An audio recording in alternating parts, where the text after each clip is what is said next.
Baik, eh, di belakang saya ini ada mesin atau alat pembakar sampah ramah lingkungan. Nah, sebelumnya saya akan menceritakan latar belakang terbuatnya alat pembakar sampah ini. Ya, kemarin kita survei ke daerah bencana di Cianjur, di pengungsian, penampungan, ada banyak sekali sampah yang menggunung, ya, artinya tidak dikelola dengan baik gitu ya. Nah, sampah-sampah ini kan membuat sanitasi yang buruk juga. Nah, oleh sebab itu dari situ selain insenerator sampah, juga kemarin kita juga menyumbangkan sarana MCK yang dilengkapi dengan solar panel, tenaga surya yang bisa menghasilkan energi untuk penerangan dan juga untuk pompa air. Nah, kemudian masalah itu kayak sanitasi sampah di mana-mana, gimana caranya supaya dikelola dengan baik, maka alat ini juga dibuatlah, artinya untuk menanggulangi sanitasi yang buruk ya. Nah, berangkat dari latar belakang itu, kami membuat suatu tungku pembakaran sampah dengan memanfaatkan limbah, yaitu oli bekas ya, karena kita juga lihat di lokasi ada beberapa jerigen oli bekas, entah dari ganti oli kendaraan dan lain sebagainya. Nah, itu bisa dihasilkan untuk membuat burner atau tungku ya, tungku yang bahan bakarnya adalah oli bekas ya. Jadi kita memanfaatkan juga limbah ya, yang bisa digunakan untuk membakar. Tungku ini dilengkapi dengan isolator panas. Jadi di dalamnya sudah ada isolator panas. Bagian bawah ini adalah bagian tungkunya. Nah, nanti kita coba praktekkan seperti apa model pembakaran dengan tungku oli bekas. Nah, pertama kita siapkan dulu. Ini sebenarnya seperti halnya sumbunya ya, sumbu. Jadi oli tanpa adanya material yang dibakarnya akan sulit gitu ya, kalau hanya cairan oli saja. Jadi sedikit saja ya sumbunya, hanya cukup untuk membakar, sisanya nanti bahan olinya ya yang akan terbakar gitu. Nah, di sini juga dilengkapi untuk penambahan oli ya. Kalau di tengah olinya kering habis, kita bisa nambahkan langsung dari sini ya. Ntar nanti mengalir ke bagian bawah tungkunya. Jadi di tengah kita membakar sampah, kehabisan oli nggak harus buka bagian bawahnya. Kita langsung bisa nambahkan dari sini ya. Nah, ini adalah burnernya. Kemudian di atas ini ada semacam ketel ya. Ini ketel yang kita isi air, isinya dari sini ya. Kita tadi sudah mengisinya kira-kira 2 liter ya, 2 liter air. Nah, air ini akan dipanaskan lewat bawah, kemudian tekanan uapnya akan membantu api naik ke atas tungku bakar sampahnya. Jadi di sini kita manfaatkan tekanan uap ya untuk membantu membesarkan api ya, atau menaikkan api sampai ke daerah atas tungku sampahnya di sini gitu.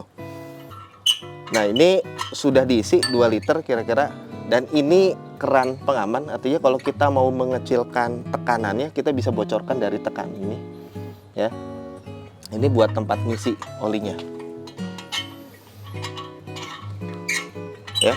Setelah kita isi, memang butuh beberapa waktu untuk memanaskan airnya sampai mendidih sehingga menghasilkan tekanan uap ya.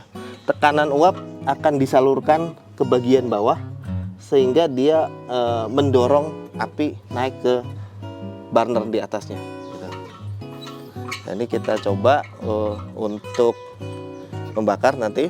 Nah, sebelumnya saya mau jelaskan dulu kenapa sih kita pilih atau mencari model tungku seperti ini. Diharapkan tungku ini bisa lebih ramah lingkungan karena ada sistem pencucian asap ya. Nah, di sini pipa cerobong ini itu disalurkan ke bagian belakang ya. Di sini ada chamber lagi atau tangki lagi untuk mencuci asap. Nah, di bawah ini kita lihat ada air ya. Ada 3 bak penampungan air, di mana di sini hasil pencucian dari asapnya ya. Ini kan asap hitam ke sini masuk, kemudian ini ada pompa untuk memompa bagian air ke chamber ini. Jadi asapnya dispray dengan air, kemudian partikel-partikel beratnya akan turun gitu. Nah, ini dicuci, nah sehingga meminimalisir polusi atau gas hasil pembakaran gitu. Kira ini sistem prosesnya cukup sederhana. Di bagian sini ada tempat kita memasukkan sampahnya ya. Kita bisa buka baknya, kemudian sampahnya seperti apapun, ini bisa plastik bahannya atau apa. Biasanya sebelum dibakar atau diolah lebih lanjut, sampah itu dilakukan sortasi ya, dipilah dulu. Pertama sampah kering, sampah basah gitu ya. Biasanya kalau sampah basah ditiriskan dulu ya, ditiriskan, kemudian baru masuk ke tungku bakarnya.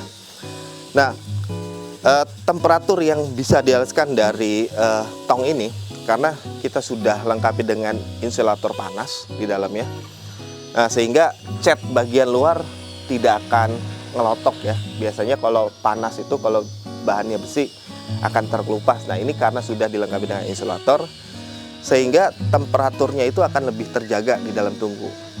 Sampai berapa sih?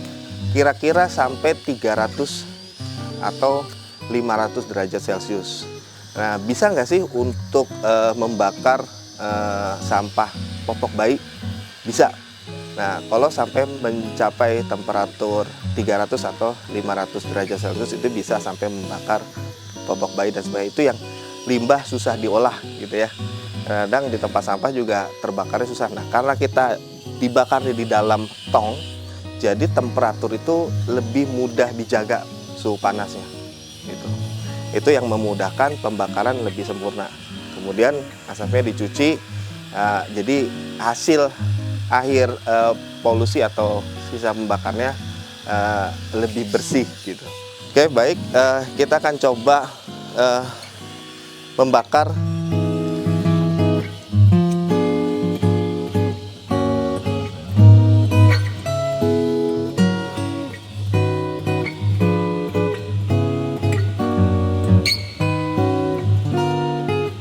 Nah, karena memang menggunakan oli, jadi memang akan ada asap ya yang dihasilkan dari pembakaran oli.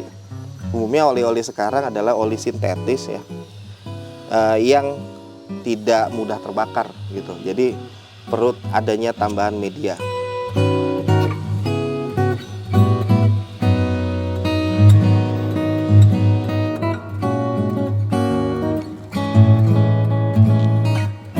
Saya rasa cukup, nanti akan terbakar dengan sendirinya. Kalau sudah agak besar, kita bisa masukkan ke bagian bawah bejananya atau ketelnya.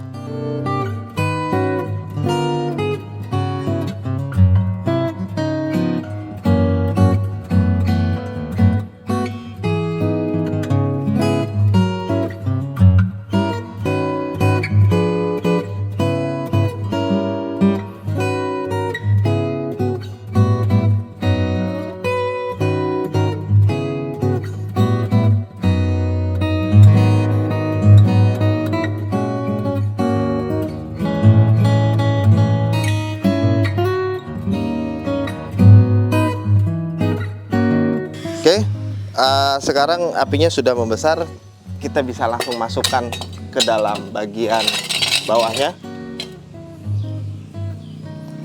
Nah, di sini kita bisa lihat apinya sudah naik ke bagian atas, ya, bisa kelihatan apinya. Nah, nanti dengan adanya gas, tekanan dari uapnya, dia akan lebih mendorong api supaya lebih besar lagi naik ke atas. Gitu. Nah, kita juga bisa menambahkan oli di bagian sini. Tambahkan oli.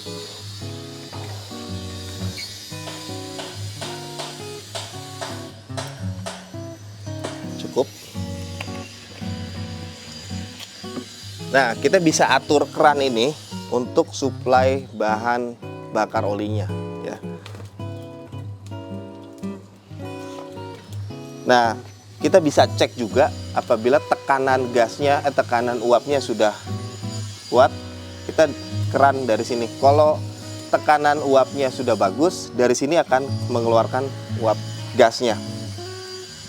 Nah, ini belum ada ya. Jadi karena kita baru memasukkan apinya, sehingga dia butuh waktu untuk memanaskan bagian ketelnya, sehingga menghasilkan uap dari airnya.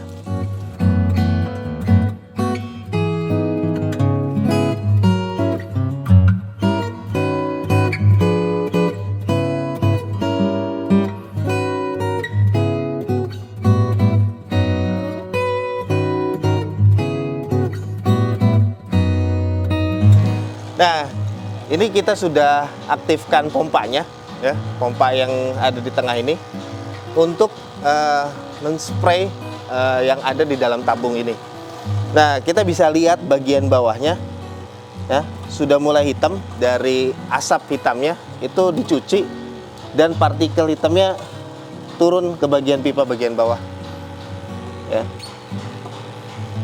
Nah, nanti semakin banyak yang dicuci, maka airnya akan jadi hitam semua. Nah, kalau sampahnya organik, ya, seperti daun-daunan, kita bisa gunakan asap cair, ya, disebutnya dengan asap cair ini untuk pestisida. Jadi pestisida yang alami kita bisa gunakan untuk menyemprot tanaman sehingga dihindari dari serangga gitu. Nah, biasanya kalau dari hasil sampah daun dan lain sebagainya itu kan lebih aman ya untuk tanaman. Kemudian bau dari asap cair ini pekat ya, seperti halnya bau karbon pembakaran ya, sehingga serangga akan menghindari dari bau asap cair ini.